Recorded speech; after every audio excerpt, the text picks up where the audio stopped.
Yo, what is up guys? Boy here, aka Blue Collar Sports TV. If you could smash the like button, it would be much appreciated. And if you're new here, if you could hit the subscribe button, it really helps me out. Now, something a little bit different today. The curious case of Ike Ibeabuchi. First and foremost, before we get into anything, I would like to say, I'm not a boxing historian. There are many channels online who cover boxing history much better than I can, people like Boxing Beats and Rhymes, Unrivaled Boxing Talk and News. I would say these are my go-to channels for boxing history. However, that's not to say I'm not interested in boxing history, because I am. I do my research, and I am fascinated by certain time frames and by certain fighters. One of the time frames I am fascinated by are the 80s and 90s, and one fighter in particular that has always fascinated me is Ike Ibeabuchi, and that is mainly because of the what if factor. What if Ike Ibeabuchi's career wasn't cut short? And the reason I'm even making this video was because of a topic in a live stream that came up, and the topic was biggest disappointments in boxing. And Ike Ibeabuchi, when people say that, his name always comes up because his career got cut short and we never saw how good this guy could have been. Now, Ike Ibeabuchi, his career wasn't cut short due to him being lazy, getting fat, drinking, etc. His career was cut short by mental illness, and essentially he got sent to prison for a long time. So yeah, he's a fighter who's always fascinated me, let's just say that. From what I've seen, what I've seen from him, he looked like a hell of a fighter. Anyway, let's take a look at Ike Ibeabuchi. Now, on turning pro, there was no real hype for Ike Ibeabuchi, according to the people I've spoken to anyway. I've spoken to a couple of older timers at the last gym I went to, and, Ike Ibeabuchi really wasn't causing any major commotion on the way up. Nobody was really aware of him. He was quietly applying his trade. And early on in his career, he fought basically a litter of journeymen.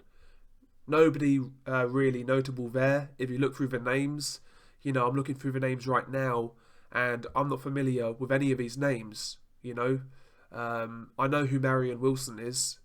He was a tough journeyman, but that's the only name I know. He really wasn't fighting a high level of competition on the way up. And eventually, he landed a fight with David Tua. Now, David Tua at the time was also seen as a prospect. He was 27-0, as you can see. But David Tua was extremely hyped. A lot of people were comparing him to Mike Tyson. David Tua was very aggressive, fan-friendly style, crazy power in the left hook. At this point, he already scored some great knockouts. People were getting very excited by David Tua, and a lot of people were speculating whether he would go on to be a future heavyweight champion. In fact, some people were insistent that he would do. A lot of people were convinced David Tua would be a heavyweight champion. So David Tua arguably was the hottest thing in the heavyweight division in terms of prospects at that time. So going into this fight, David Tua was the quote-unquote A side. He was the guy who was supposed to win, because nobody really heard of Ike Ibeabuchi up until this point. David Tua was the favourite, and he was expected to win.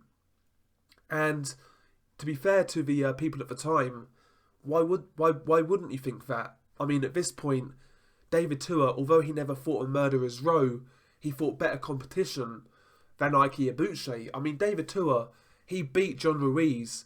He actually brutally knocked him out in the first round, and John Ruiz went on to become a future heavyweight champion.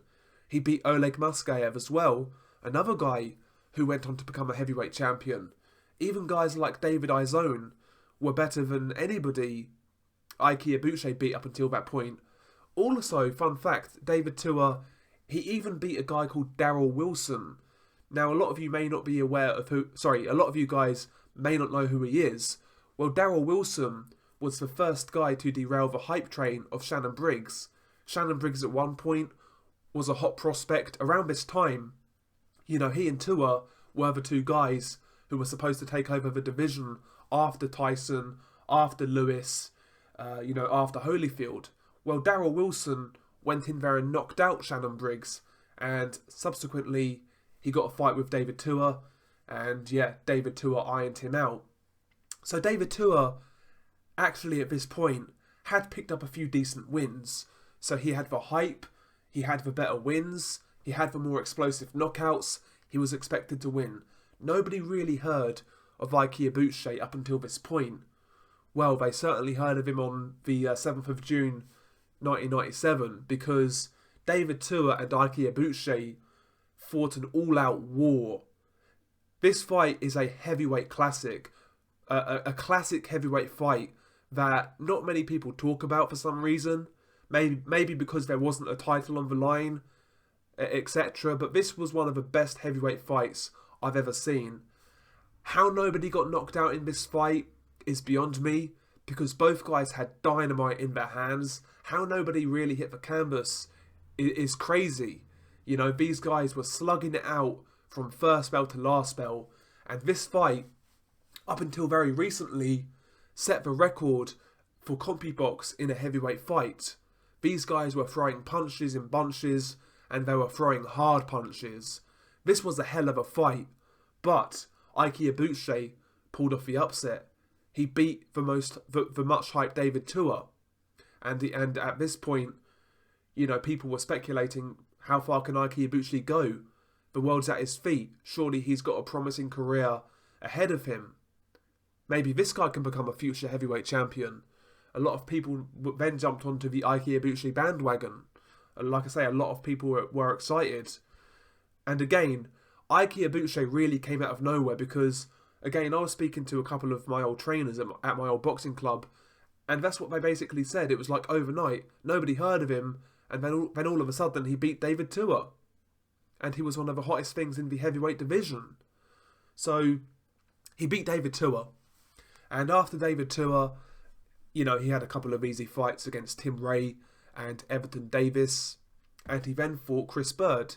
Now, obviously, Chris Byrd was a good fighter in his own right. Not a big heavyweight, but a slick boxer, and a guy who went on to become a future heavyweight champion. Another step up, or another tough fight for Ike Ibeabuchi. Well, not really, because Ike Ibeabuchi just walked through Chris Byrd.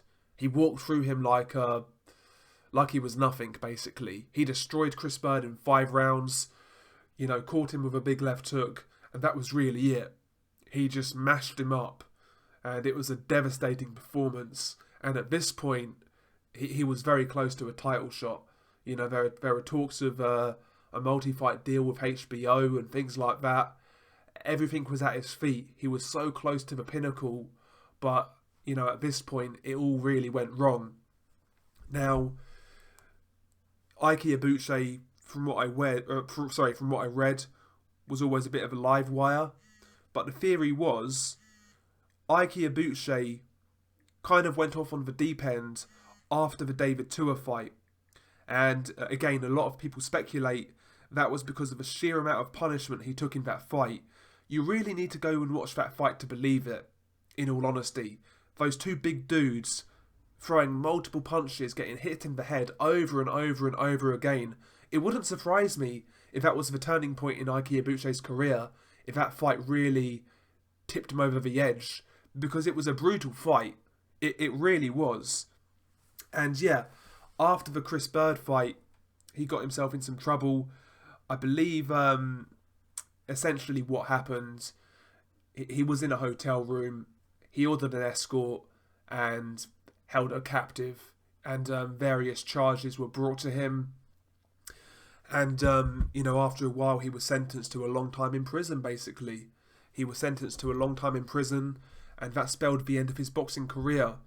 And after the Byrd fight, that wasn't even the first of his problems, because, again, the problem started after the David Tua fight. So a couple of months after the Tua fight, he actually abducted a 15-year-old who was the son of his former girlfriend, and he slammed the car that they was driving in into a concrete pillar, and he was only sentenced to 120 days in prison, but he also paid 500 grand in a civil settlement, and that was a couple of months after the Tua fight.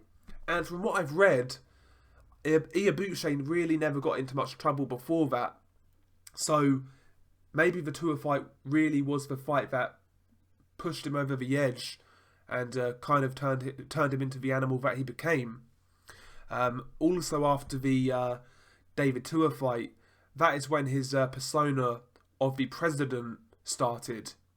You know, he called himself a president, and he even acted like a president around people, not even on camera. And you know, he really took that gimmick. He took that gimmick to heart, to the point where he was really living it, and people around him treated him like a president because they were scared of him. And yeah, I mean, it basically all went south after the David Tua fight, is what I'm trying to get at. And yeah, after the Chris Byrd fight, he was sentenced to prison for a long time. He actually got out in, I believe, 2015, and a comeback was planned. He was actually scheduled to fight Andy Ruiz Jr., believe it or not, on a Manny Pacquiao undercard. Somehow, I don't know who thought it would be a good idea to get that guy back in the ring, knowing what he's gone through. But yeah, people were trying to get him to come back, top rank, and that fell through.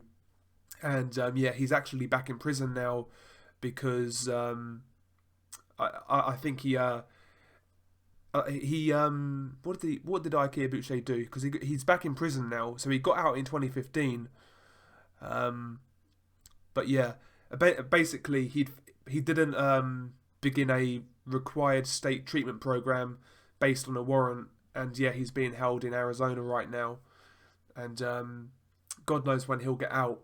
But Ike Ibeabuchi, you know, one of the biggest what-ifs in boxing in the past 30-odd years, I would say, because the guy's style was extremely impressive and extremely effective. Ibeabuchi reminded me of Mike Tyson and Evander Holyfield kind of merged together. He had the sheer aggression and, dare I say, explosiveness of Mike Tyson. Not quite as explosive, but explosive. But he had that aggressive nature of a Tyson. He threw hooks similar as well. Some of the punch technique was similar. Not as quick as a Tyson, but you know, he brought that wrecking ball approach. But he was rugged and tough on the inside like Holyfield. He was kind of similar to both in ways. And at that time, if you look at the landscape, I honestly believe Ike Ibeabuchi would have gone on to become a heavyweight champion. Look at the guys who were around in the late 90s. Mike Tyson was on the way out. Evander Holyfield was on the way out. Let's talk about those two guys right now. Ike Ibeabuchi, who beat David Tua and Chris Byrd, versus 1998-1999 Mike Tyson, who wins. I think Ibeabuchi beats him. I really do. And I feel the same way about Holyfield as well. I truly believe if we were living in a parallel universe and we got to see how this guy's career would have played out, I think he would have certainly beat Mike Tyson at that time, and also Evander Holyfield. Lennox Lewis is a much tougher fight. Obviously, Lennox Lewis was a very tall heavyweight, whereas Ibeabuchi was only, 6'2", I believe? Yeah, 6'2", there we go.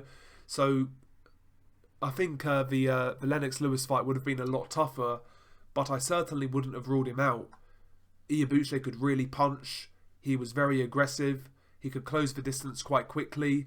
And let's be honest, if Oliver McCall and Hasim Rahman could knock out Lennox Lewis, Ibeabuchi's got a chance, right? So I think he would have done very well in the late 90s, early 2000s, because, like I say, that was an era where Tyson and Holyfield were on the way out. Even Lennox Lewis was as well. These guys were on the way out, and the Klitschko brothers were coming in. But the Klitschko brothers, especially Vladimir, weren't the fighter that he wasn't the fighter that he became later on. So the division was wide open, and you know, people like John Ruiz won titles, for example. Roy Jones coming up from light heavyweight, he won a title at heavyweight. So, you know, given the nature of the division back then, I truly believe this guy would have gone on to be a heavyweight champion, and maybe a heavyweight champion who racked up a few defences. It's really a shame we never got to see this guy's career unfold, because looking at this guy's fights, and let's be honest, he only has two high profile fights, and that has to be said, but he was super impressive in both. He was destructive against Chris Byrd. He really was. The Tua fight, it was a close fight, but he fought Tua at his own game and beat him. Didn't stick and move, didn't box on the back foot. He showed a tremendous chin in that fight. Again, maybe that cost him his career, his life. Maybe that is the fight that cost him. Or maybe he always had these underlying mental problems. I'm not sure.